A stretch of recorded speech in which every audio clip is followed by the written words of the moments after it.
আজি হৈছে আমাৰ সোণাৰীৰ তৃতীয়টো দিন মানে একদম শেষৰটো দিন আৰু সকলোৱে বেগ লৈ একেবাৰে ওলাই গৈছে ৰুমলৈ বুলি আকৌ ঘূৰি নাহে কোনো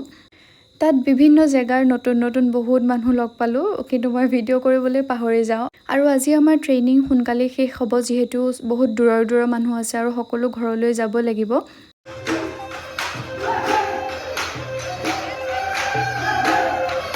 আমাৰ তিনিদিনীয়া অনুষ্ঠানৰ সামৰিবলৈ এয়া সময় হৈছে আৰু মোৰ হাতত এয়া জেতুকা বুলি নাভাবিব মিটিঙৰ টাইমত দুইজনী বৰ হৈছিলোঁ সেইকাৰণে এয়া হাতত মোৰ মাৰ্কাৰে জেতুকা লগাইছে আৰু তাই নিজৰ হাততো লগাই লৈছে মিটিং শেষ হোৱাৰ পাছত আমি সোনকালে গৈ ভাতকেইটা খাই লৈছোঁ আৰু এইফালে মই তামোলৰো যোগাৰ পাইছোঁ দেই শেষত চাৰ্টিফিকেট লৈ আমি জল্দিকৈ ঘৰলৈ ওলাইছোঁ আৰু আমাৰ যি লটিঘটি হ'ল বাছ ডাইৰেক্ট নাপালোঁ বোকাখাতলৈ সোণাৰীৰ পৰা শিৱসাগৰৰ পৰা যোৰহাটৰ পৰা বোকাখাত পাইছোঁহি বাৰু আজিৰ ভিডিঅ'টোত ইমানেই কেনেকুৱা পালে জনাব পুনৰ অন্য এটি ভিডিঅ'ত লগ পাম বাই